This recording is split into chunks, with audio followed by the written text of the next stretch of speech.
Tudo bem com vocês? Tudo na bênção? Glória a Deus. Eu vou pedir aos irmãos que abram a palavra, por favor, em Gênesis 22.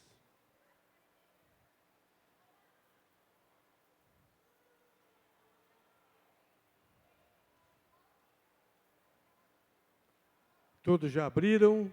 Nós vamos ler do versículo 1 ao 13. Porém, chegando no 4, nós pularemos para o 9. Amém? Passando algum tempo, Deus pôs Abraão à prova, dizendo-lhe: Abraão. Ele respondeu: Eis-me aqui. Então disse Deus: Tome seu filho, seu único filho, Isaque, a quem você ama, e vá para a região de Moriá. Sacrifique-o ali como holocausto, num dos montes que lhe indicarei. Na manhã seguinte, Abraão levantou-se e preparou o seu jumento, levou consigo 2 de seus servos e Isaque, seu filho. Depois de cortar a lenha para o holocausto, partiu em direção ao lugar que Deus lhe havia indicado. 4. No terceiro dia da viagem, Abraão olhou e viu o lugar ao longe. 9. Quando chegaram ao lugar que Deus lhe havia indicado, Abraão construiu um altar e sobre ele arrumou a lenha. Amarrou seu filho Isaque e o colocou sobre o altar em cima da lenha. Então estendeu a mão e pegou a faca para sacrificar seu filho. Mas o anjo do Senhor o chamou do céu: Abraão, Abraão. Eis-me aqui, respondeu ele. Não toque no rapaz. Disse o anjo: não lhe faça nada. Agora sei que você teme a Deus, porque não me negou o seu filho, o seu único filho. Abraão ergueu os olhos e viu um carneiro preso pelos chifres no arbusto. Foi lá, pegou-o e sacrificou como holocausto em lugar de seu filho. Vamos orar. Pai, em nome de Jesus, peço que o Senhor esteja nos conduzindo nessa noite, nessa palavra. Me usa, Pai, conforme o Senhor já tem feito, Pai amado. Que essa palavra seja a rema na vida dos meus irmãos, em nome de Jesus. Amém. Para quem gosta de anotar, o tema da palavra é propósito no altar. O que é propósito? Grande vontade de realizar ou avançar alguma coisa. O que significa ter um propósito? Ter um propósito é ter um motivo forte e significativo que impulsiona nossas ações e decisões, dando sentido e direção à nossa vida. Por exemplo, quando se aplica a carreira, ter um propósito significa ter clareza sobre o que se deseja alcançar profissionalmente e o que o motiva essa busca. E o que é propósito segundo a Bíblia? Primeiro, o propósito do reino é a razão de existirmos. Segundo, quando se vive dentro do propósito do reino, todas as coisas em sua vida cooperarão para o seu próprio crescimento. E o que é o altar? É uma estrutura elevada, onde sacerdotes de religiões diversas oferecem sacrifícios ou fazem sacrifícios. Isso já explica a finalidade do altar. Eu gostaria que vocês participassem comigo, glória a Deus, amém, aleluia, para eu não me sentir sozinho aqui na igreja. Amém? Ô, glória!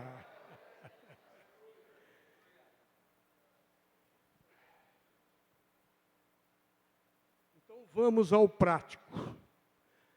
E para ser prático nesse texto, nós obviamente falaremos de Abraão, o pai da fé.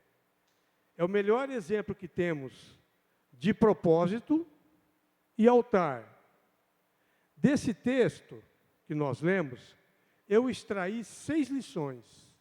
Para quem gosta de adotar, são 6 lições que eu vou estar compartilhando com vocês. Estou certo, mestre? Muito bem. Lição 1. Gênesis 22, 1. Passado algum tempo, Deus pôs Abraão à prova, dizendo-lhe: Abraão, e ele respondeu: eis-me aqui. Primeiro, isso é uma resposta de quem conhece a voz de Deus. E já que iremos entender o real significado da palavra propósito, Deus falou com Abraão e o colocou à prova. Deus queria ver, apesar de Deus já saber a história de Abraão, porque Deus, Ele é o Deus do tempo, Ele vai no tempo, volta no tempo e permanece no tempo. Então Ele já sabia a história de Abraão, mas Ele queria ver as atitudes de Abraão. E nós? Será que nós seremos provados, como Abraão foi? Será que nós seremos aprovados daquilo que Deus vai nos provar? O que a gente acha que a gente vai alcançar? A plenitude do propósito do reino, sem passar 0 provas? Não se engane, porque Deus vai nos provar. Não sou eu que falo, é a palavra de Deus que está falando. Para você atingir o teu propósito, há prova. Então nós, preparem-se para ser provados e não reprovados. Lição 2. Então, Gênesis 22, 2. Então disse Deus: tome o seu filho, seu único filho, Isaque, a quem você ama, e vá para a região de Moriá. Sacrifique-o como holocausto, num dos montes que lhe indicarei. Eu queria fazer um parênteses agora, aqui, para dar uma explicação. A palavra holocausto tem origem grega holocauston. E a conotação bíblica significa sacrifício pelo fogo, oferta queimada. Então, o que eu ressalto aqui, a atenção dos irmãos, temos que tomar muito cuidado quando falamos que vamos fazer a nossa oferta, vamos ofertar o nosso Isaque. Isaque significa uma promessa de Deus para a sua vida, é a sua promessa. Ofertar o Isaque não é dar o carro, não é dar tempo, não é dar relógio. A gente tem que entender que isso é uma oferta de sacrifício. Ofertar o Isaque é outra coisa. Filho único, amado, promessa. A gente tem que ter esse entendimento quando a gente fala que vai ofertar, vou ofertar o meu Isaque. A gente precisa tomar esse cuidado. Que estamos falando em oferta queimada, ou sacrifício pelo fogo. Temos que ir para a Bíblia para entender isso, e entender os tipos de oferta que tem na palavra de Deus. Lá em Levítico explica tudo isso aí. Para que não esqueçamos, tudo o que vier a se tornar primeiro nas nossas vidas, torna-se o nosso Deus. Tudo que se tornar a nossa fonte de segurança, de alegria e vida, já se tornou o nosso Deus. Deus não aceita ser segundo em nossas vidas. Quem lembra do primeiro mandamento? O primeiro mandamento: amar a Deus sobre todas as coisas. Não é o segundo, o terceiro, o quarto, o quinto mandamento. É o primeiro. Então a gente tem que tomar muito cuidado. O que é Deus na minha vida, o que é Deus na sua vida, o que é Deus na nossa vida. A gente tem por hábito, minha conta bancária, eu tenho que ver minha conta bancária para ver o saldo, para ver o quanto rendeu, o quanto deu de rendimento. O que me dá segurança é meu carro na garagem com o tanque cheio. O que me dá segurança, gente, o que dá segurança é Deus em primeiro plano nas nossas vidas. Amém? Glória a Deus. Lição 3. Gênesis 22, 3. Na manhã seguinte, Abraão levantou-se e preparou o seu jumento, levou consigo 2 de seus servos e Isaque, seu filho. Depois de cortar lenha para o holocausto, partiu em direção ao lugar que Deus havia lhe mostrado. Qual é a lição? Obediência incondicional a Deus. Não é, acho que hoje eu não posso ir, acho que vamos deixar para amanhã, será que Deus quer mesmo? Não. Deus dá uma ordem, e ordem não é sugestão. Ordem é para se cumprir. Deus, Ele é o Deus do sim e do não. Ele não é no Deus do pode ser ou não pode ser. A gente tem que tomar esse cuidado com as coisas de obediência de Deus, a Deus. Porque uma negativa nossa, a filha é grande, a gente volta lá para trás. Se a gente não obedece incondicionalmente aquilo que Deus nos fala, o que está escrito na palavra, eu vou garantir para vocês, por experiência própria, a filha é cumprida. Você volta lá para trás. Outra coisa, intimidade e segredo com Deus. Não é para ser compartilhado ou discutido com ninguém, é entre você e Deus. Deus te chama e te dá um comando. Você vai discutir com quem? É de Deus? Não é de Deus? É a minha imaginação? Acho que eu estou pensando alto. Cuidado, gente. Neemias, lá no capítulo 2, de 11 a 16, ele relata que Neemias tinha um segredo e não compartilhou com ninguém.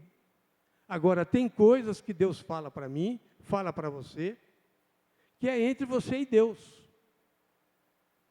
Tem coisas que Deus fala para você e fala para mim, que é para você compartilhar com a esposa, compartilhar com o seu pastor, compartilhar com a sua liderança, regar de oração junto com eles, mas tem coisas que não. Eu não acredito que Abraão, assim que Deus falou com ele foi lá falar com a esposa querida. Deus falou isso para mim, será? Não será? Não, ele cumpriu.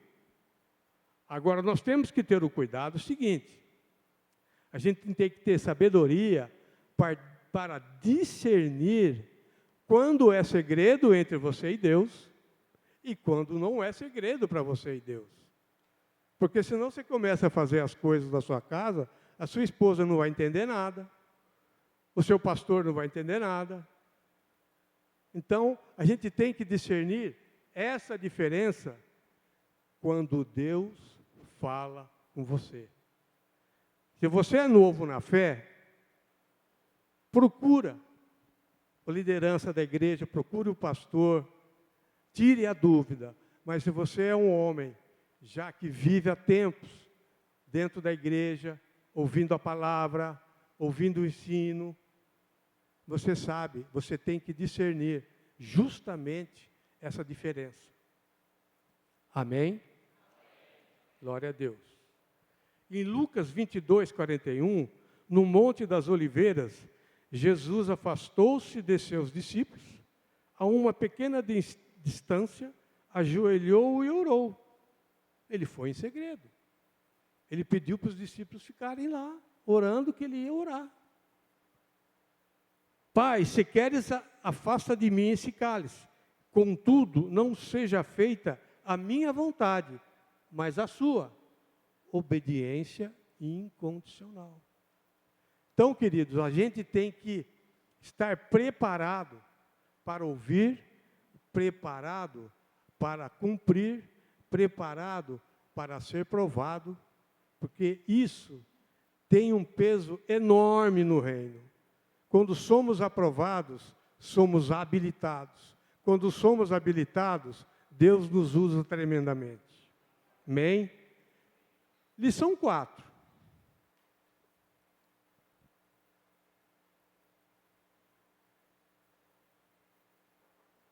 Gênesis 22, 4. No terceiro dia de viagem, Abraão olhou e viu o lugar ao longe.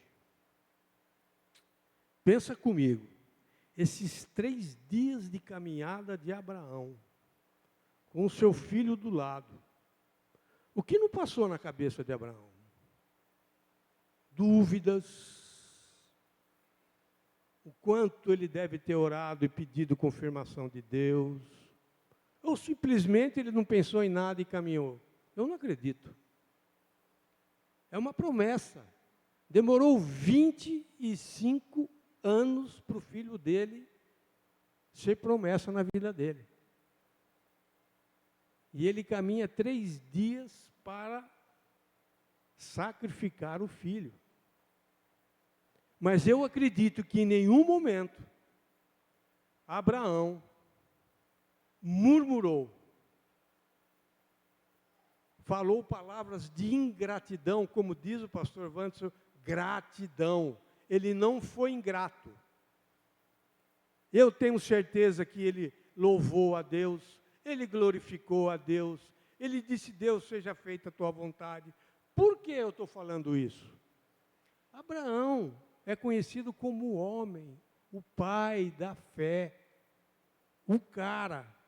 Com certeza ele não murmurou, com certeza ele não teve dúvida, com certeza ele não falou para Deus, que isso, Deus, você me dá uma bênção, me dá uma promessa e agora isso? Não acredito que ele tenha feito essa conversa ou tido essa conversa com Deus.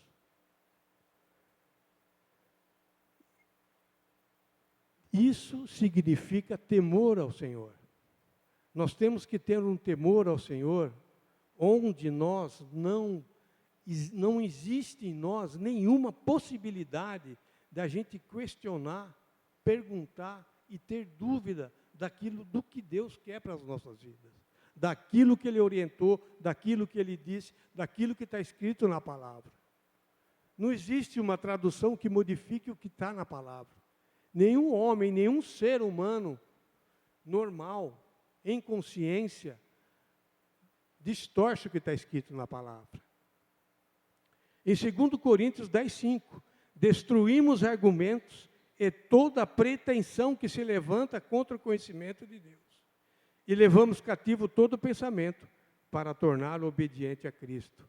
Não tem pensamento, não tem dúvida, não tem variação que nos tire, que nos causa, que nos habilita a ter desconfiança ou não acreditar naquilo que Deus fala. Lição 5, Gênesis 22, 9. Quando chegaram ao altar que Deus lhe havia dedicado, Abraão construiu um altar. Sobre ele arrumou a lenha, amarrou seu filho Isaque e o colocou sobre o altar em cima da lenha. Lição: preparar e levantar um altar sempre será tarefa e obrigação do sacerdote da casa. Agora eu estou falando com os homens da congregação. Levantar um altar, cuidar do altar, é obrigação nossa. Não é da esposa, não é do pastor, não é do amigo. Dentro da sua casa é obrigação sua e minha. Não tem terceirizar, levantar e arrumar o altar. Se nós, sacerdotes, não levantarmos um altar, será impossível nós e a nossa casa avançarmos no propósito do reino. Porque nós estamos distorcendo, nós estamos mudando, nós estamos modificando o que está escrito na palavra de Deus. Nós somos sacerdotes do lar, sem questionamento. Por quê? Porque se não tiver fogo, sacrifício e fumaça no altar, não tem presença de Deus. Por isso você, como sacerdote da sua casa, é obrigado a levantar esse altar. Tem por obrigação levantar esse altar dentro da sua casa, para que haja a presença de Deus. Sabe onde é o nosso altar? Alguém sabe onde é o meu altar e o seu altar? Aqui dentro. No coração. Esse é o nosso altar. É ali que nós vamos consagrar. É ali que nós vamos dedicar, acender o fogo, colocar a lenha, incendiar o nosso coração, para que haja em nós e através de nós a presença de Deus em nossa casa, a presença de Deus em nossa esposa, a presença de Deus em nossos filhos. Não tem por onde. Irmãos, o fogo da fé, ele é pessoal e intransferível. Ninguém pode fazer isso por você. Tenha esse entendimento, que preparar o altar, levar a oferta, pôr fogo e levantar a fumaça, para que suba como aroma agradável aos narinos de Deus, é obrigação minha, obrigação tua. Não é obrigação da sua esposa. Estou repetindo isso para que fique bem firmado, porque as nossas esposas são as nossas ajudadoras, mulheres de fé, mulheres de honra. Ela não é o sacerdote da sua casa, ela é a sua ajudadora, ela que completa, ela incentiva, ela completa, ela te ajuda, ela é responsável também por ser a esposa ajudadora dentro de casa. Mas as obrigações e ofícios do sacerdote, sinto muito, meus irmãos, é de cada um de nós, homens. Amém? Glória a Deus, que delícia. Vamos agora à lição 6, a última lição. Lá em Gênesis 22, de 10 a 13. Então estendeu a mão e pegou a faca para sacrificar seu filho. Mas o anjo do Senhor o chamou do céu. Abraão, Abraão, eis-me aqui, respondeu ele. Não toque no rapaz, disse o anjo, não lhe faça nada. Agora sei que você teme a Deus, porque não me negou o seu filho, o único filho. Abraão ergueu os olhos e viu um carneiro preso pelos chifres no arbusto. Foi lá, pegou, sacrificou-o como holocausto em lugar de seu filho. Vamos prestar bem atenção. Deus nunca vai sacrificar a sua, a minha, a nossa promessa. Amém? A promessa feita por Deus, dada por Deus, Ele não vai pedir sacrifício dela. A gente tem que entender isso. Deus, Ele aceita as nossas ofertas, Ele vê o nosso coração, e Ele entende que às vezes nós falamos, às vezes por ignorância, no conhecimento da palavra, como eu já falei, a gente fala, vou sacrificar o meu Isaac. Não. A bênção que Deus te deu, Ele nunca vai aceitar como sacrifício. Está na palavra. Não é o vacilo que está falando. É o que está na palavra de Deus. Ele proverá. Ele proverá. Aquele carneiro preso no arbusto. Ele não vai querer a minha, a sua, a nossa promessa.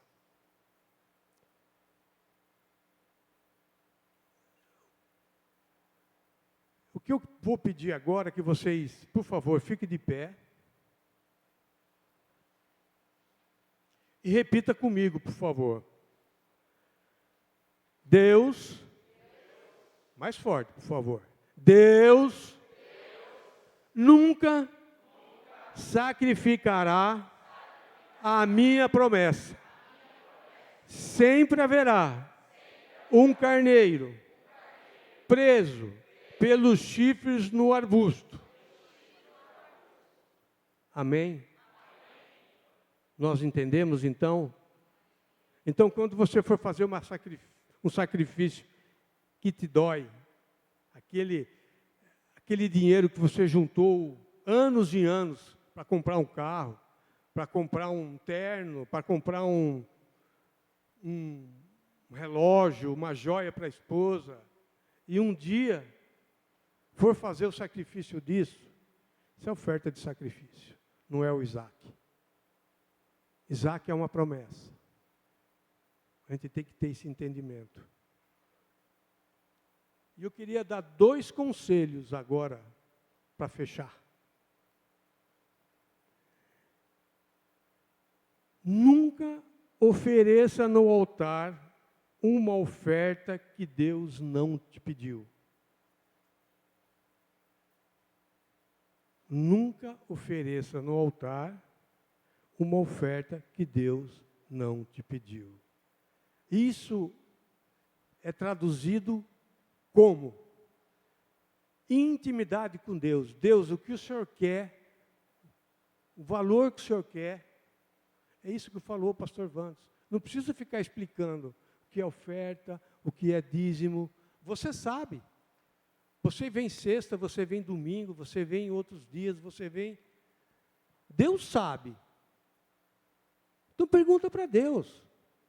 Deus, já começa em casa. Deus, quanto eu devo levar de oferta? Não importa o valor, mas ouça a Deus. Vá a Deus. Pergunte para Deus. É assim que a gente vai ter intimidade. Como é que você tem intimidade com o seu cônjuge, com os seus amigos? Conversando, perguntando, trocando ideia. O que não sabe, pergunte para Deus. Ele vai te falar, Ele vai colocar no seu coração. Porque o nosso altar está aqui. Então é aqui. Você sabe que o coração é o primeiro órgão que um recém-nascido tem? As mães, é o primeiro que nasce, é o coração. Formado, quer dizer. É formado, o primeiro órgão que é formado numa criança, no útero da mãe, é o coração. Não é cérebro, não é ouvido, não é boca, não é nariz, é o coração. Por isso que há essa importância para a gente mostrar para Deus o que está no nosso coração. Por isso que Ele sonda o nosso coração, para saber naquilo que é importante para nós. Outra coisa, nunca leve fogo profano no altar de Deus. Ele não vai tolerar. Levítico 10:1 fala de Abiú, filho do sacerdote, Eles levaram fogo profano para o altar e foram fulminados. Deus não aceita oferta profana, fogo profano, de nenhum e de ninguém. Porque Ele quer a oferta saudável, uma oferta limpa, uma oferta que nasceu no meu e no seu coração. Ela não nasceu aqui, quanto será que eu tenho? Hoje eu vou no culto, tem que dar oferta, então eu vou levar 5 só. Chego lá, eu dou 5 só para a igreja. Gente, cuidado. Porque não é o que você tem no bolso que importa para Deus. O que importa para Deus é onde nasceu, onde brotou o meu amor em dar para Deus, o meu amor em me dispor para Deus. Porque Ele, como provedor, sempre haverá um cordeiro. Ele, como provedor, não vai nos deixar passar fome, passar sede, passar necessidade. Ele é o nosso provedor. Amém. Glória a Deus. Deus nos abençoe.